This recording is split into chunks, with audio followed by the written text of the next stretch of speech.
presentando a Siley Mora. Dice también que es escritor, ¿no es cierto?, consultor independiente especializado en procesos humanos. Él anduvo por México, en Guadalajara, entre el 2003 y el 2005 y dio vida a Ontoescritura, una innovadora terapia narrativa enfocada en la resignificación personal, la identificación del daimón propio y la recapitulación terapéutica de la biografía. Tremendo. Tiene también un libro, al parecer aquí, que trajo de su vasta, ¿no es cierto?, biblioteca, que prácticamente él solito te puede llenar la biblioteca. Así que estamos prontos. Todavía queda. Tenemos actividad ahora a las 4. A las 4 va a partir el coach Marce con toda su filosofía que ha hecho de Solution Movement en el escenario Chacana. Más ratito, más tarde, adelantarles que también, que me encanta a mí, el árbol de Diego va a estar cerrando el festival para que se animen a quedarse y a completar la jornada de hoy día. Y tenemos un aviso especial que viene en camino. Por interno me avisan que...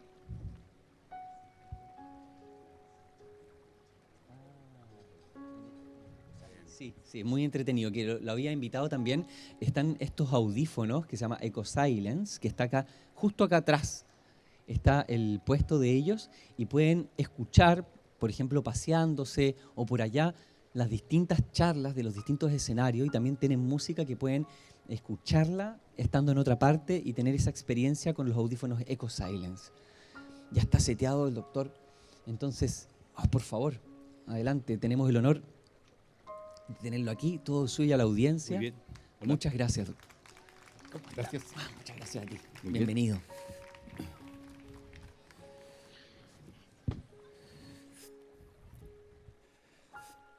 Mi tema es hoy día poco popular, pero tremendamente efectivo. Es sanarse escribiendo. Digo poco popular porque la escritura y los libros, la lectura, han caído en decadencia, porque ustedes saben las razones, las redes sociales han puesto muy en paréntesis el mundo de la hoja escrita, de la letra, del libro. Pero no porque eso haya sido así, el lenguaje ha caído en decadencia. Mi temática es sobre, en el fondo, el lenguaje, y en este caso, el lenguaje escrito. Primero que nada, hay que recordar algo esencial de todos nosotros los seres humanos. Somos lenguaje. En nuestro inconsciente son puros signos, símbolos. Nuestro inconsciente está lleno de imágenes significantes, ¿no? Nuestra vida es pura interpretación, o quizás en palabras más sencillas todavía, si uno se fija un poquito, nuestra vida es puro cuento que uno se narra, ¿no? Nuestra vida es pura narrativa, narración. Somos lo que decimos que somos, somos lo que expresamos. Expresión, decir, manifestar, todo es puro lenguaje. Entonces es como muy lógico afirmar el título de esta presentación, de que nos podemos sanar escribiendo, ¿no? Obviamente, esto no lo he descubierto yo, ni mucho menos. Ustedes saben muy bien que la psicoterapia, la logoterapia, la psicoterapia, todo es logoterapia. Logoterapia significa terapia, sanación a través del logos, a través de la palabra, ¿no? Logos es una palabra además tan antigua, ¿no? El logos nada menos que afecta al misterio mismo del vivir, del mundo, de la realidad. Sin ir más lejos, quiero recordar una de las frases sagradas, más sagradas que ha tenido todo Occidente y que ha inspirado a todo Occidente por muchos años. El prólogo de San Juan, ¿no?, en la Biblia, que afirma, en argeijo logos, en griego, ¿no?, se dice, en el principio era el verbo, era la palabra, ¿no? Y todo fue hecho por la palabra. porque la palabra era Dios, ¿no? O sea, nada menos que entonces el prestigio del lenguaje no es por la logoterapia ni la psicoterapia de Freud, el prestigio del lenguaje no es por la ontología del lenguaje, el prestigio del lenguaje no viene por las distintas terapias hoy día vinculadas al logos, al hablar, al decir, al manifestar. No. Esto es mucho más antiguo, como ustedes pueden imaginar. Es una certeza que viene desde el Egipto, por decir una referencia, ¿no? El Dios del lenguaje, era Tot.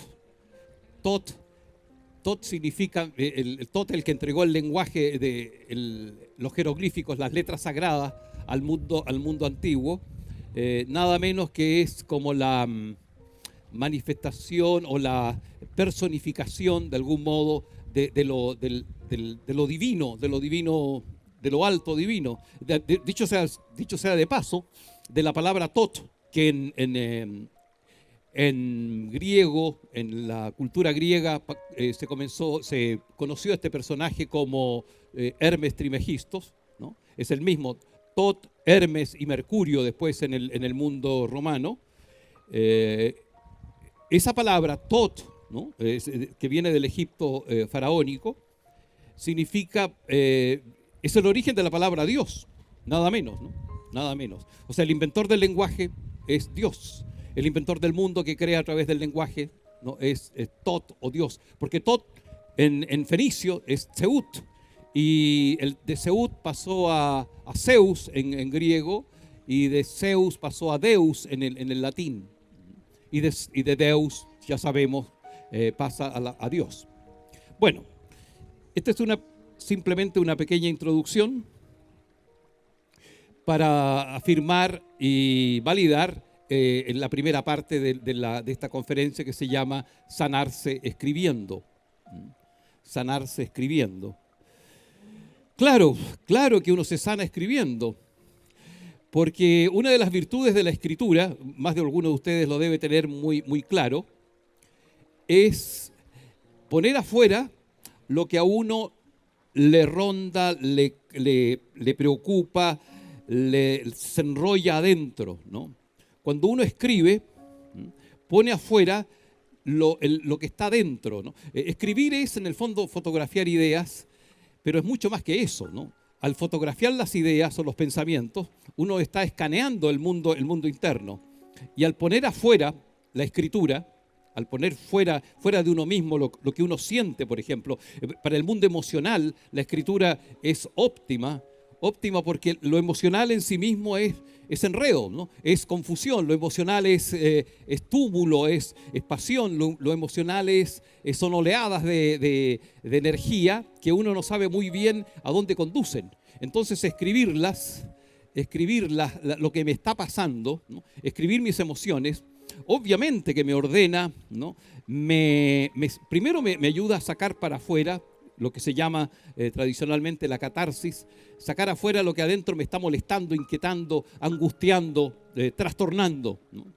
Sacar una idea obsesiva, por ejemplo, y ponerla en el papel.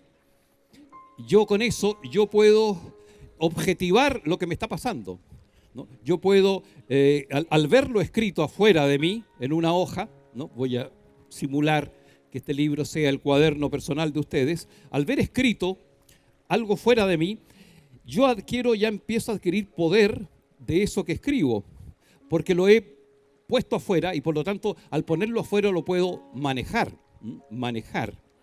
Esa es una primera gran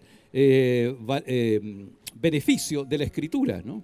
No es nada nuevo, yo estoy seguro que ustedes lo han hecho en los diarios de vida, ya desde la infancia, en los diarios emocionales que uno escribe. Poner afuera las emociones, las preocupaciones, los pensamientos, es ya una forma de manejarlos, porque se está uno siempre autoobservando. Y al parecer, ¿no? La esencia de toda terapia empieza por lo menos en un 50%, yo diría que mucho más de un 50%, empieza con la autoobservación, ¿no? Autoobservarte, escribiendo lo que a uno le pasa. Yo me empecé a sanar escribiendo?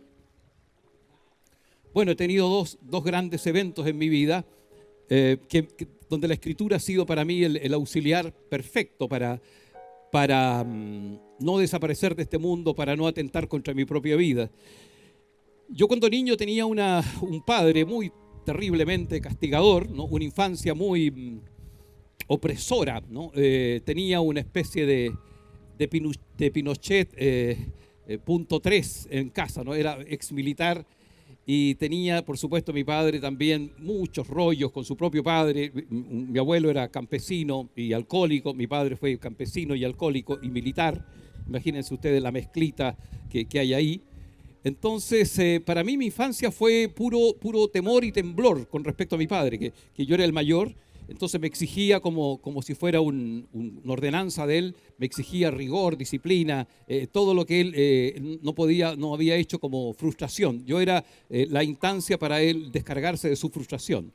Y me mantenía, por ejemplo, despierto hasta las 4 de la mañana junto a su cama para servirle vino y iba a revisar el establo donde teníamos animales. Y me hacía levantar a esa hora, ¿no? Medio desnudo, en la cordillera, para limpiar el guano, el estiércol de las pesebreras. Entonces lo pasaba muy, muy mal con mi padre, porque además ya más temprano, a las 7 de la mañana, tenía que sacar todo el estiércol con una carretilla de mano y atravesar la calle, la única calle del pueblo en ese entonces, y era el hazme reír de mis compañeritos que ya venían a la escuela a esa hora, ¿no? Con el olor, esa carretilla pesada llena de olor de guano, de la pesebrera que yo tenía que haber sacado 2 o 3 veces porque encontraba malo el trabajo y me castigaba haciéndolo de nuevo y haciéndolo de nuevo hasta que lo haga bien. Bueno, también me producía una enorme humillación verme así y sobre todo cuando tenía que pasar delante de la casa de las chicas que me gustaban, ¿no? Que me viera en esa condición con esa carretilla de mano y tan maloliente, ¿no? Era realmente una desesperación, ¿no? Pero fui encontrando en la escritura, en mis diarios de vida, en mis poemas, fui encontrando en la escritura la compañía, el consuelo y sobre todo la explicación de algunas cosas que me pasaban. O sea, en el fondo fui descubriendo algo sensacional, ¿no? Que mi escritura, que la escritura de cada uno de nosotros, sabe más que mí. Sabe más de mí que mí mismo, ¿no? Eso es interesantísimo. Veo personas que están asintiendo, han tenido quizás esa experiencia, ¿no? Que después que uno lee, uno dice, vaya, después de un tiempo sobre todo, ¿no? Esto lo escribí yo, esto es realmente sabio, me sirve, me encaja, me ilumina, etcétera, etcétera, ¿no? Entonces yo recuerdo que en esos diarios de vida estampaba frases como esta, ¿no? Que mi padre era un viejo cabrón, ¿no? Un viejo, ¿no es cierto?, que yo le deseaba la muerte, nunca salía de casa, yo esperaba que algún día pudiera irse, estar un par de noches fuera de casa para descansar, ¿no?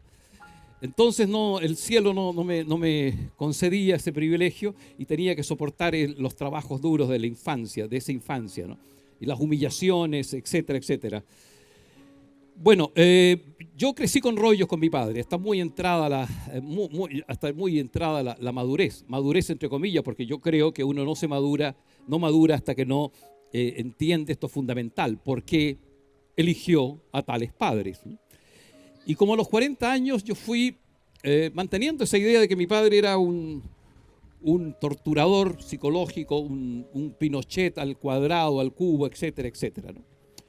Y hasta que empecé a conectar ciertas cosas, yo me dediqué a la filosofía después. Primero fue a la teología, estuve a punto de ser cura en sus años, mis años mozos.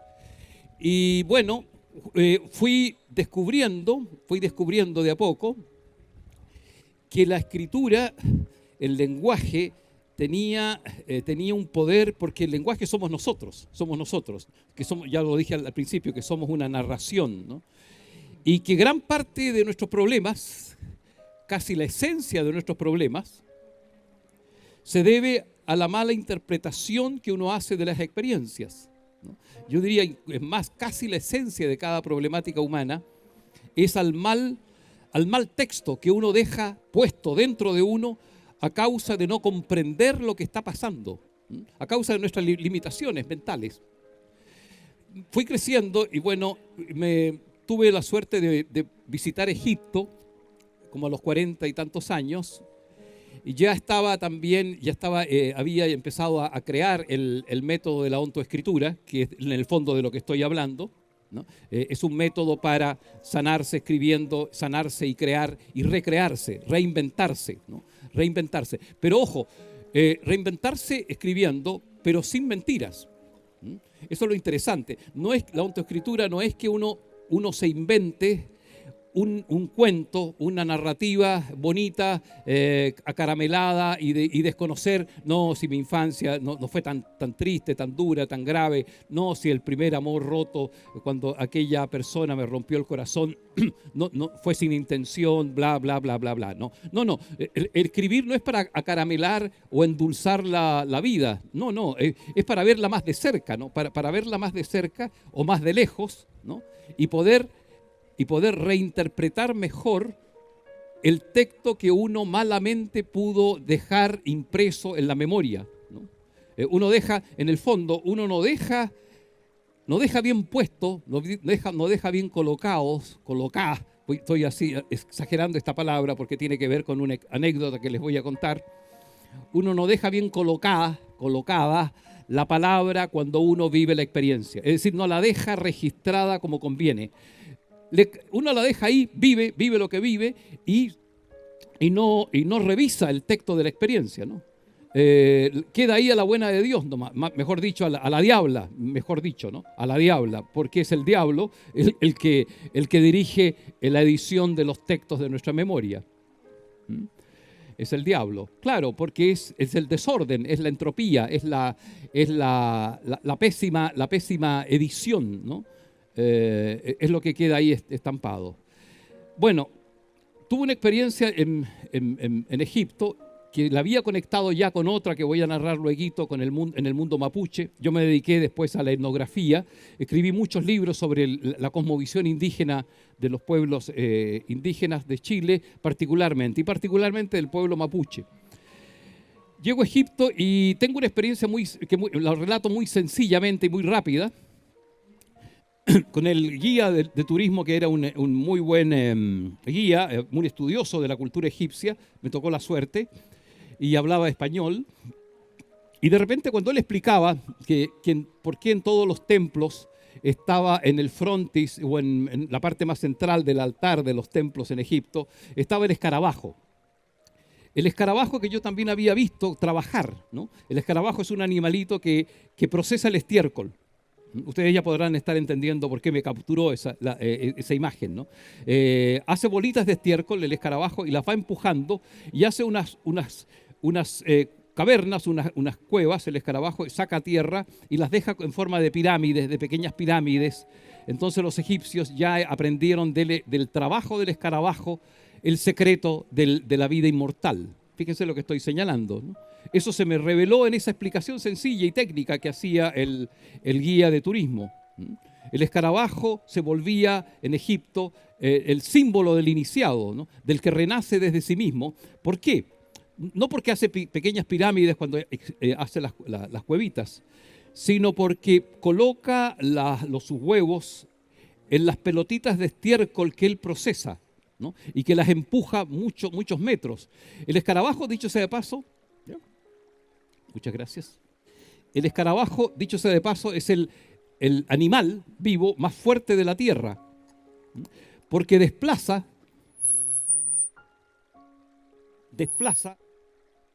800 veces su peso. Fíjense, 800 veces su peso, el escarabajo con las patitas traseras, ¿no? Bueno, pero el impacto más grande es que vieron los egipcios, es que el escarabajo, al sembrar las larvas en las pelotas de estiércol que ha procesado, al cabo de algunas semanas o cuando llega el sol y termina la humedad, sale volando desde el estiércol, ¿no? Renace desde el estiércol y el padre o la madre que puso el huevo se queda al lado, ha acabado ya su tumba, su pirámide, ¿no? Y se queda en su sarcófago de tierra ya inerte porque ya nació, ¿no? Entonces ese fue el impacto que vivieron los egipcios y vieron allí cómo el secreto de la vida humana, el secreto de la vida, que hay en la imitación del escarabajo, ¿no? Que renace desde sí mismo después de procesar las sombras del estiércol, que el estiércol es el símbolo de los propios defectos. El estiércol es la propia sombra, ¿no? Lo que hay que trabajar, lo que tenemos que trabajar en vida. El estiércol representa el lado oscuro de nosotros, lo no evolucionado, el desecho. El desecho, ¿no? Como dicen los mexicanos, los humores de cagada, ¿no? Eso representa el estiércol. Pues bien, cuando escuché esto del guía y había leído también bastante sobre el escarabajo antes, se me vino como una luz profunda, una revelación profunda de esto que estoy hablando, de que el lenguaje queda mal, la experiencia queda mal escrito, mal editada en nosotros, y yo había cometido el error profundo de no revisar el texto de la experiencia con mi padre. Entonces, para resumir el cuento se me hace luz profunda de que mi padre no había sido un viejo cabrón, sino que había sido un maestro disfrazado de viejo cabrón, ¿no?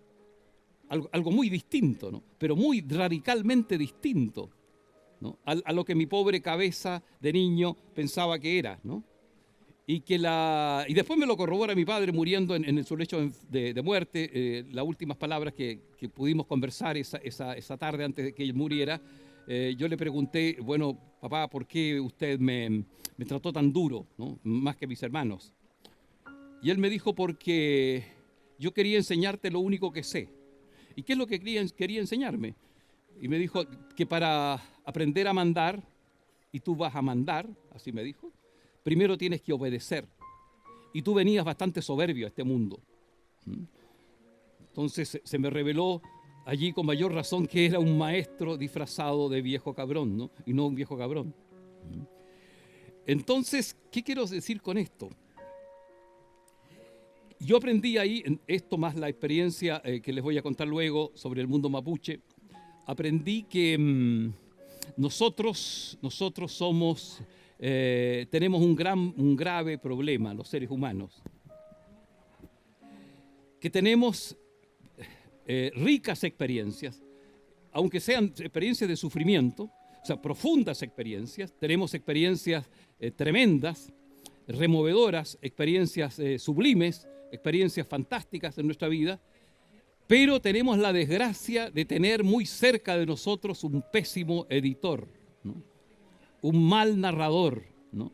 Narramos deficientemente las cosas. No sabemos porque tenemos poca comprensión de lo que está pasando, ¿no? Tenemos muy poca comprensión de por qué este hombre que es mi pareja o mi marido actúa tan violentamente y hasta machistamente conmigo. No comprendo cuál es el fondo del por qué él actúa así y qué es lo que tengo que aprender yo, qué trabajo tengo que hacer ahí para después tomar una decisión. En fin, todo este discurso que estoy hablando es puro justamente discurso que es preciso analizar, y después dejar bien puesto en la memoria, bien escrito, lo que realmente viví. Entonces dejé muy mal escrito la experiencia por incapacidad, ¿no es cierto?, del niño, por pocos elementos que tenía en ese pueblo rural, de qué es lo que estaba viviendo a los 9, 10, 11 años, ¿no? Entonces, aprendí eso de golpe, y estoy hablando aquí de un temazo que nos daría toda la tarde y todos los días próximos a hablar, ¿no? El tema que en la ontoescritura y en una escuela que yo tengo, que se llama Gimnasio del Alma, le hemos llamado la resignificación, que se une con otros aspectos de la vida que hay que trabajar, como la recapitulación, que es un poquito distinto, y y la reedición del texto de la propia experiencia. Bueno, yo quiero contarles ahora, le quiero contar ahora la experiencia con el mundo mapuche. Yo me dediqué muchos años, repito, a descubrir, a desentrañar, ¿no? y a conocer el secreto mapuche del vivir, ¿no? La cosmovisión mapuche. Y tuve una experiencia muy temprano, cuando recién estaba empezando a conocer la cosmovisión. Aún no manejaba el idioma, pero lo suficiente como para entender una cosa clave que tiene que ver directamente con esta conferencia, con esta charla: cómo sanarse escribiendo. Ustedes podrán decir, vaya, ¿a dónde quiero llegar? Por lo que ustedes seguramente saben que el mundo indígena no tiene escritura, ¿no? Es una lengua ágrafa.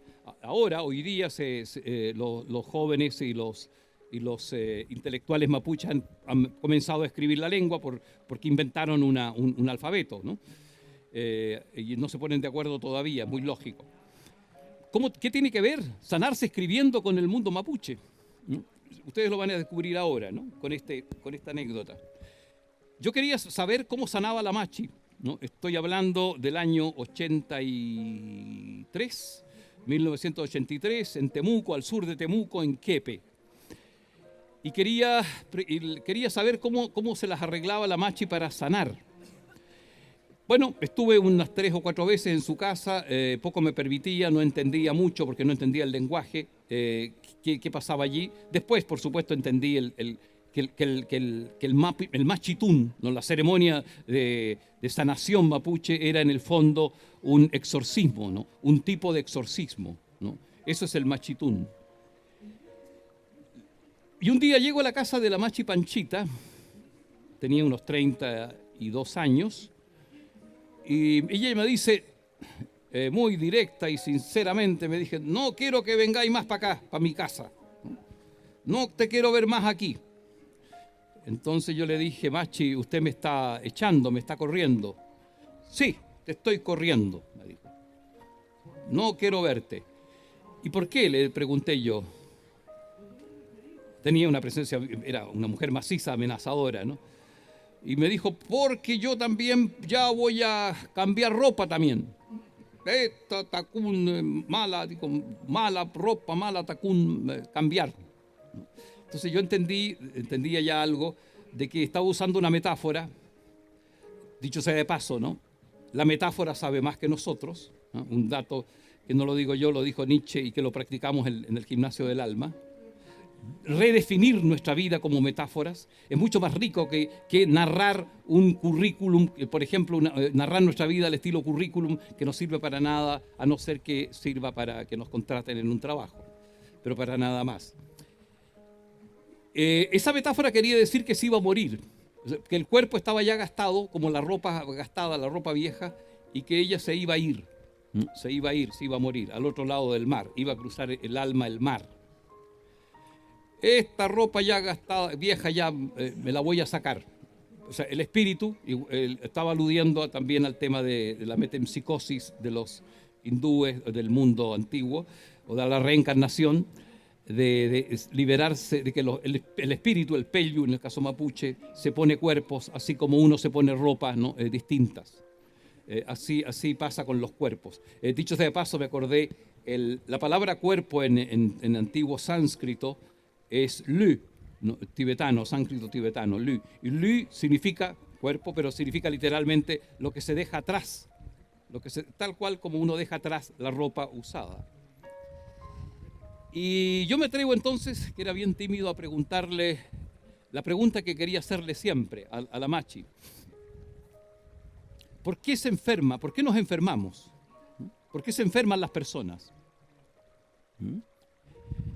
Y ella se enoja o hace una simulación de enojo y dice que por qué uno se enferma, cabro tonto, que no sabéis, no aprendiste nada conmigo, que por qué uno se enferma. ¿Qué es esa pregunta? Que por qué uno se enferma. ¿Cómo no te vaya a dar cuenta por qué uno se enferma?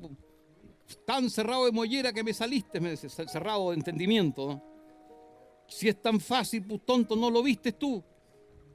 Yo decía, no, estaba perplejo.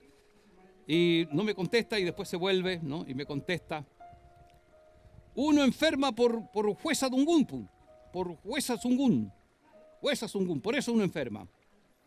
Y me tradujo ella misma, ¿no? Por mala palabra, por mala palabra uno enferma. Mala palabra mal colocá, ¿no? Mal colocá aquí, millo, cabeza, ¿no? Mal colocá piuque aquí en el corazón, mal colocá aquí cadera, aquí vientre, también todo mal colocá, la palabra. La mujer queda mal colocada aquí, deja mal colocada aquí, el vientre, la palabra. Y tú dejáis mal colocada aquí, y aquí. Por eso uno enferma, por mala palabra, mal colocada. Yo en ese momento no entendía qué me estaba diciendo, no tenía la ventaja de la introducción que yo les hice a ustedes. Ustedes ya están entendiendo mucho mejor que lo que yo entendí en ese momento.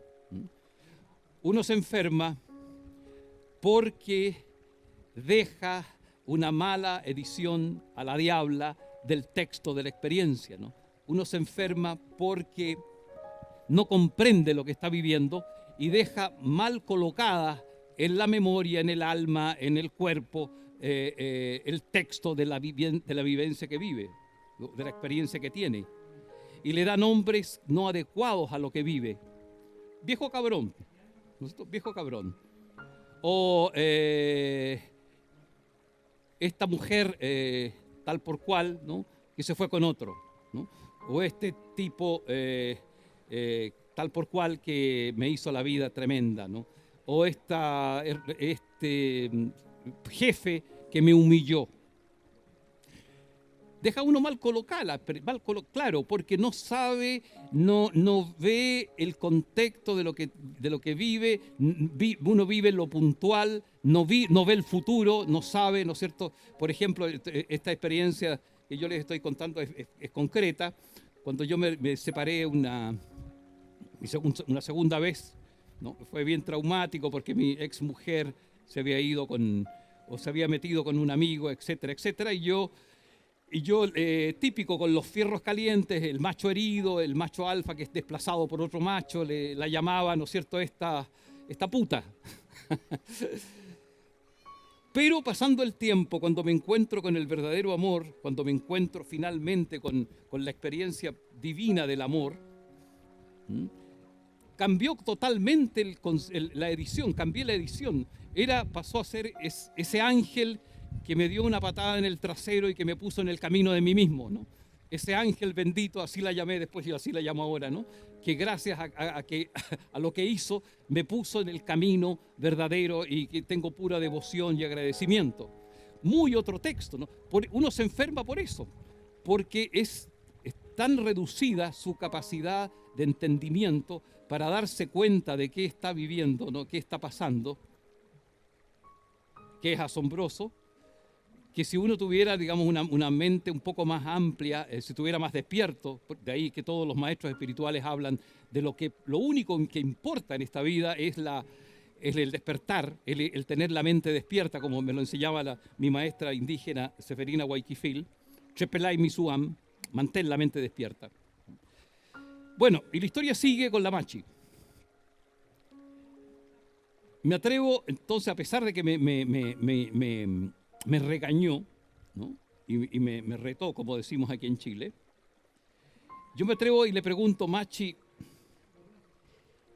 ¿y cómo uno se mejora? ¿Cómo uno se mejora? Bueno, ahí ardió Troya, ahí dijo, pero tonto, pero ¿cómo no vas a saber cómo uno se mejora? Si es tan fácil como tan cerrado, me repitió lo mismo, cerrado de mollera que me saliste. Que cómo se mejora, pues decía, y movía la cabeza, ¿no? Tan fácil todo es tan fácil.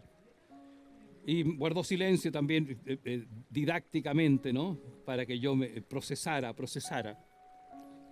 Y me dijo después de un rato, con lo mismo que enfermáis, pues, tonto, que cómo uno se mejora.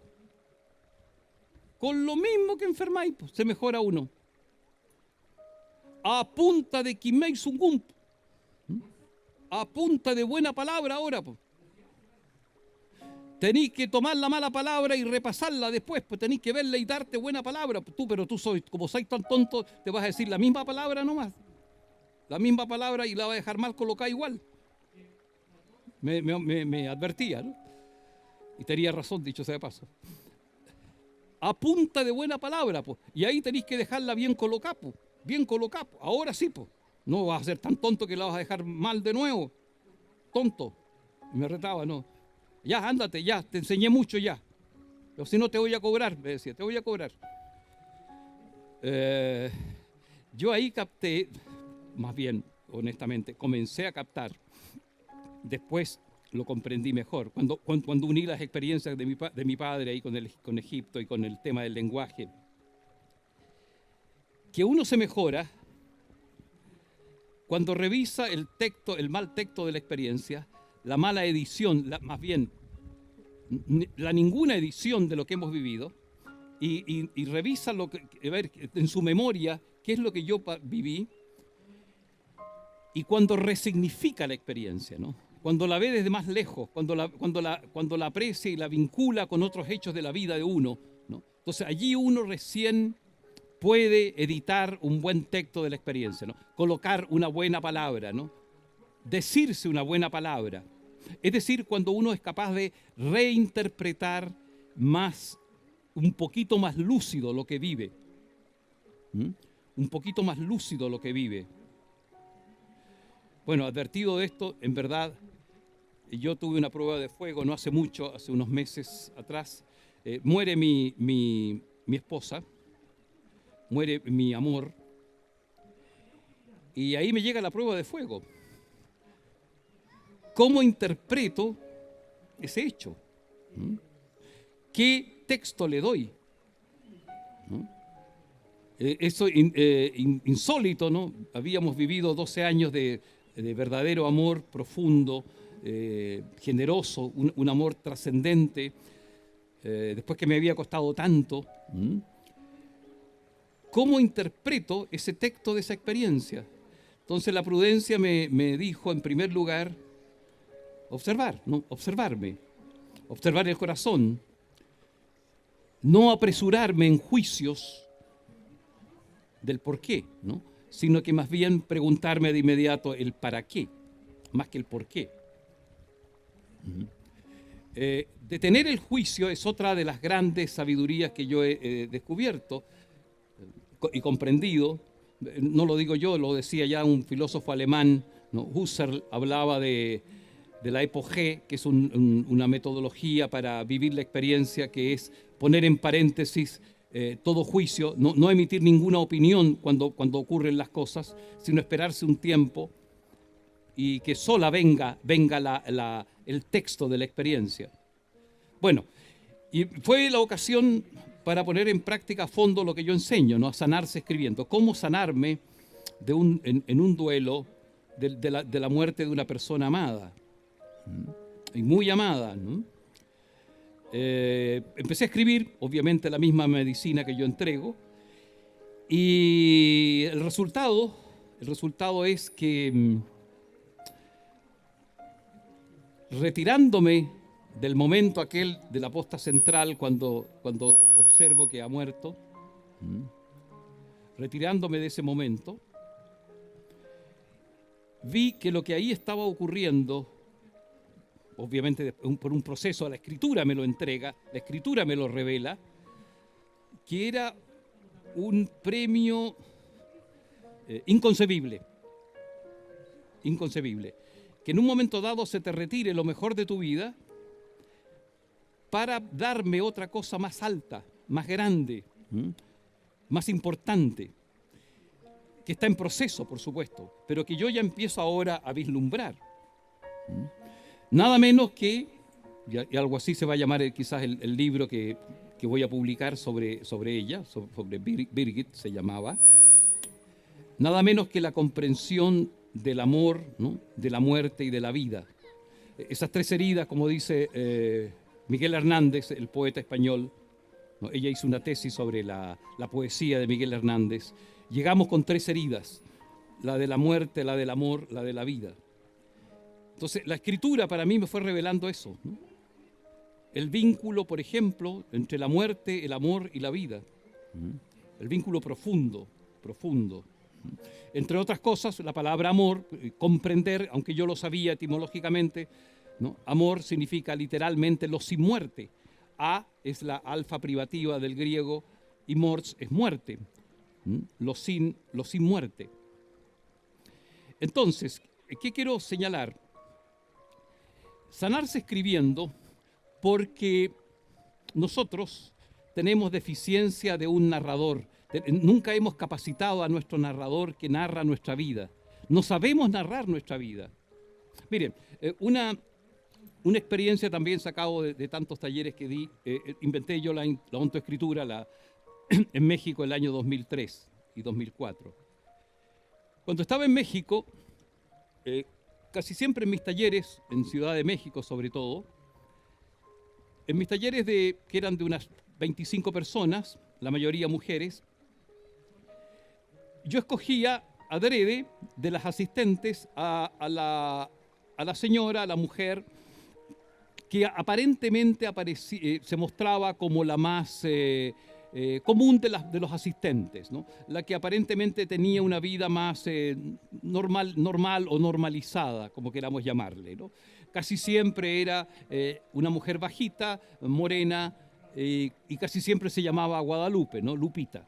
Casi siempre cogía yo ese perfil, adrede.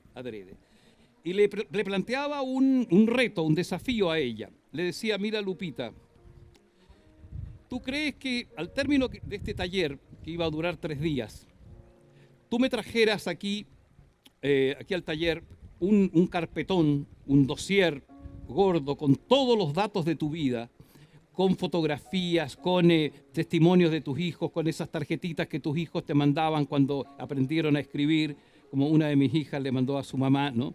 Pequeñita, el día de su cumpleaños, que decía con su letra de niña de 6 años, ¿no? Mamá, ¿no? Eres tan grande que ni un tigre te podría comer, ¿no?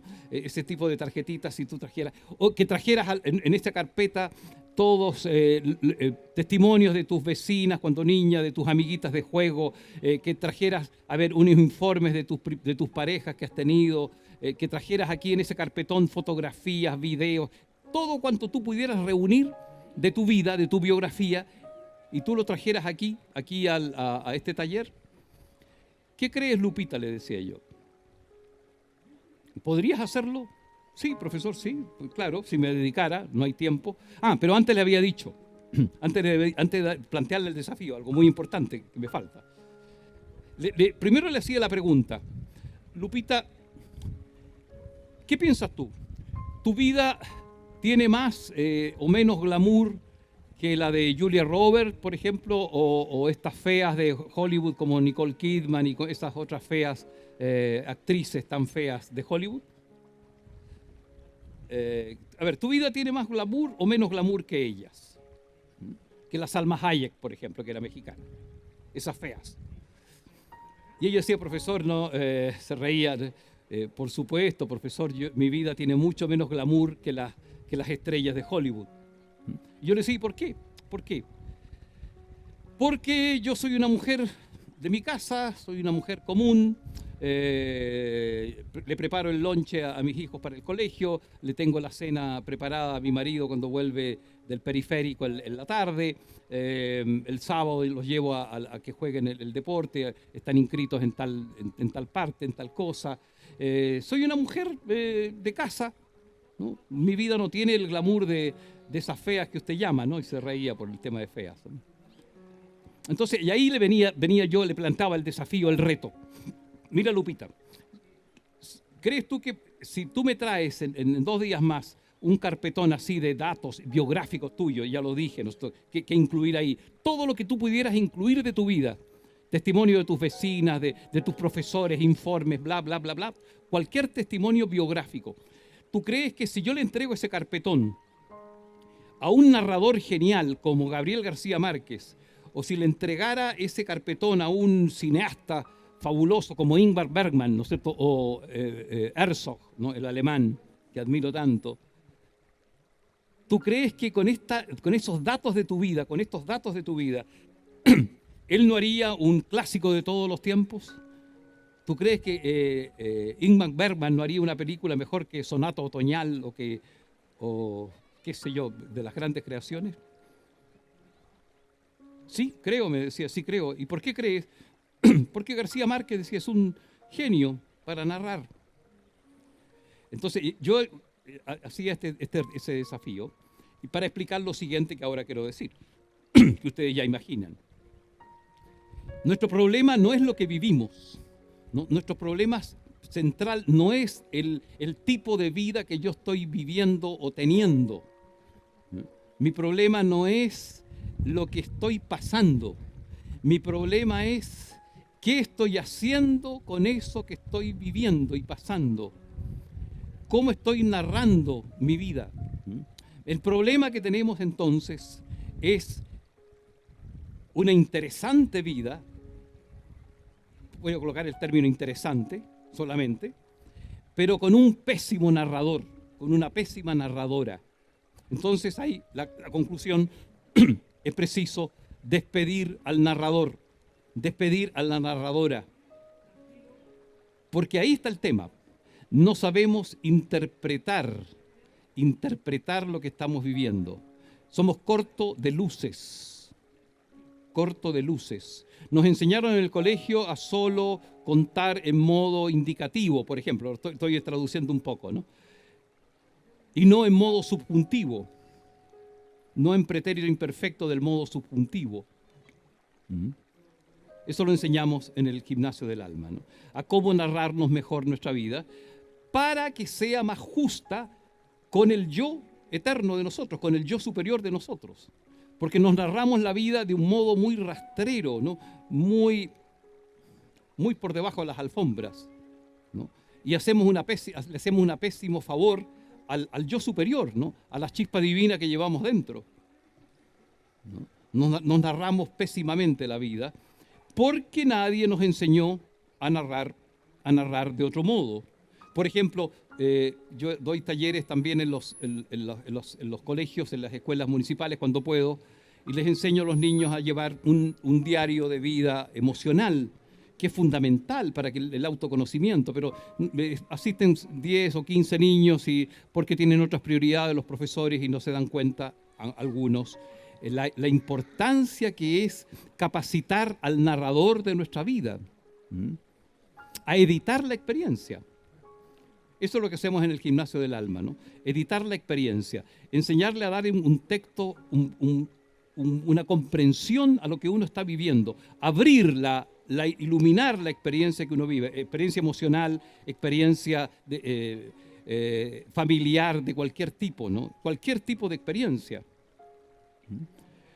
Por ejemplo, cierta vez en México me llamó mucho la atención, escuché una entrevista que le hacían al famoso Carlos Santana, ¿no? el gran músico mexicano gringo, y le narraba al periodista que él se sanó escribiendo, había tenido un periodo muy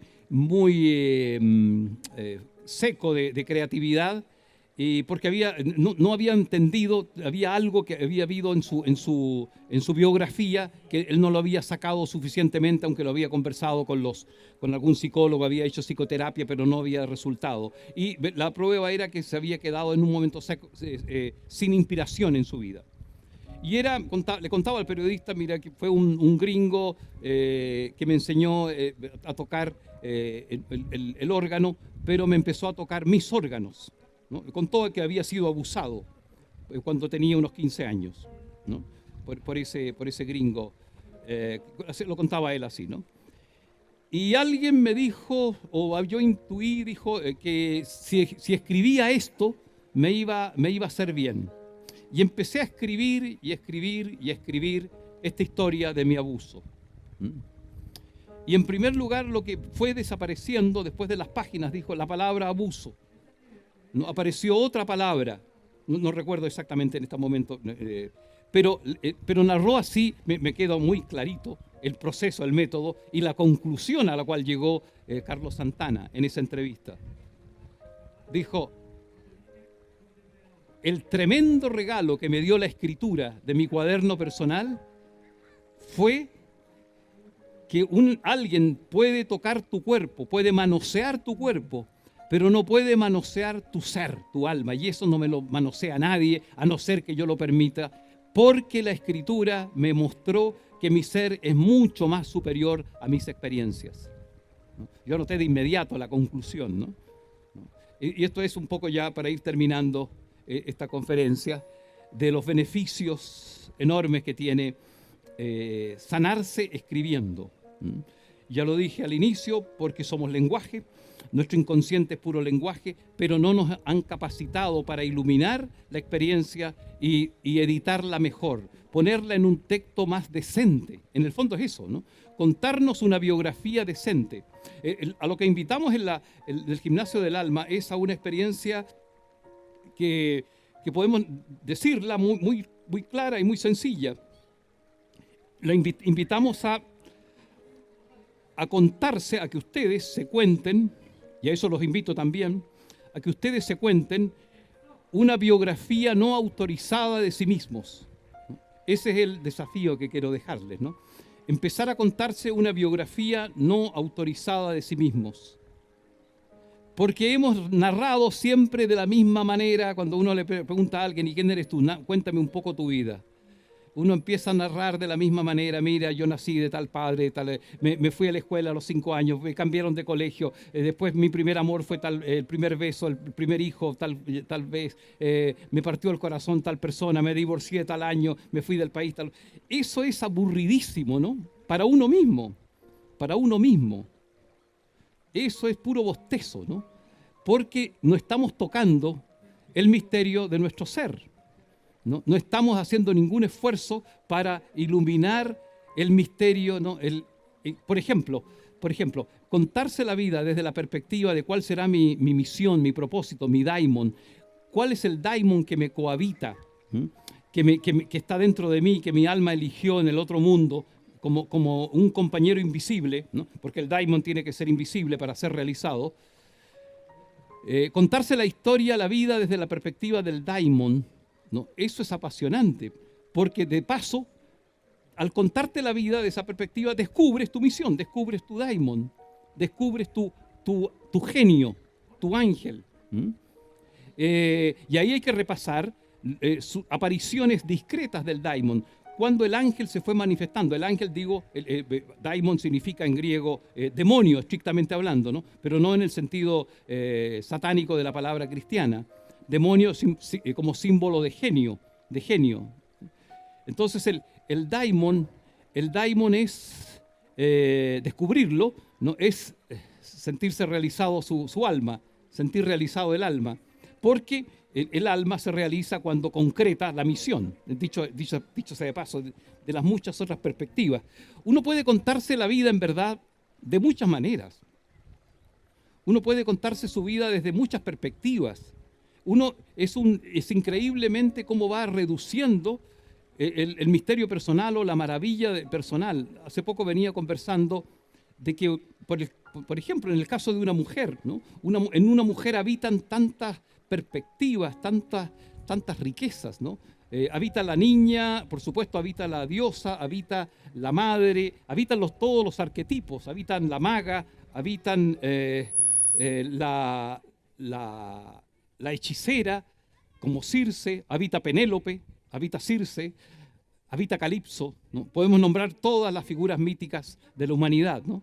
Entonces, ¿por qué insistimos en contarnos la vida como si fuéramos solo Lupita, la que prepara el lonche de los niños y el alimento del marido en la noche? Bueno, voy a dejar hasta aquí esta conferencia, porque creo que es suficiente, la idea quedó clara. Nos enfermamos a causa del mal lenguaje con el cual se nos ocurre definir las cosas, ¿no? Nos enfermamos a causa de la mala palabra, a causa de no saber resignificar los eventos de la vida. Y ojo, con esto termino en verdad, con lo último, que quizás les voy a dejar más inquietos que lo anterior.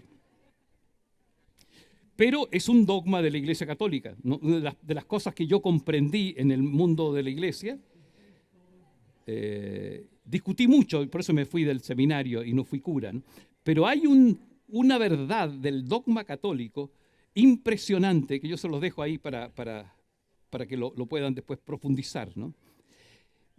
Algo que yo no comprendía a los 25 años cuando estuve a punto de ser cura, ¿no? No lo comprendía. ¿Qué es esto, no? Que uno puede salvar su alma con una palabra, ¿no? Yo decía, pero ¿cómo tú vas a salvar tu alma? Por ejemplo, el chacal de Nahuel Toro, que mi padre fue el que capturó, como era policía, lo capturó solo, lo lació en una ramada, en una fonda, y lo llevó arrastrando del caballo y lo entregó al juez en Chillán, ¿no? ¿Cómo se va a salvar el chacal de Nahuel Toro si mató a 5 hijos, a 5 niños y a su madre con una guadaña y a piedrazos en el río Ñuble? ¿Cómo se va a salvar in extremo mortis esa persona? ¿Cómo se va a salvar su alma? Entonces, ¿acaso el equilibrio, la justicia de la naturaleza no opera, etcétera, etcétera? Sí, yo conocí al cura y le planteaba esto, al cura que lo reformó, lo hizo hombre, lo bautizó, le enseñó la Biblia, lo hizo un hombre, porque había nacido en una cuneta por ahí, había crecido todo el mundo le daba vino y vino con harina, a lo más, no conoció madre, era un animalito, ¿no? El chacal de Nahuel Toro. Y este cura lo hizo un hombre, lo hizo un cristiano después, etcétera. Y bueno, ¿qué quiero decir? Se puede salvar el alma con una sola palabra, pero que tiene que ser pronunciada desde dentro. Es decir, uno salva su alma con la reinterpretación que hace de sí mismo, porque somos lenguaje y porque Dios es lenguaje. Y si somos conscientes de eso, podemos redimir el pasado, redimir nuestra vida a través de un buen relato, de una buena narrativa. Hay que explicar mucho más de esto, ¿no? Pero se los quiero dejar hasta ahí. Muchas gracias. Muchas gracias a ti por compartir tanta sabiduría, ¿no es cierto? Pucha que tenemos gente interesante hoy día, chilenos de todos lados y increíble. Realmente queremos honrarte con un regalito en nombre de Farmacias Nop y Coffee Marley para que puedas disfrutar y agasajarte con un poquitito de cariño, ¿no es cierto? Gracias. Muchas gracias. Por el cariño, perdón. Muchas gracias. Muchas gracias a ti, compadre. Listo. Ya. Genial. Bravo, sí. Tengo varias cositas que comentarles. Toma, para que no te quedes sin tapita. Gracias. A ti. Ya, a las 5. Ayer teníamos una charla, sí, del doctor Ricardo.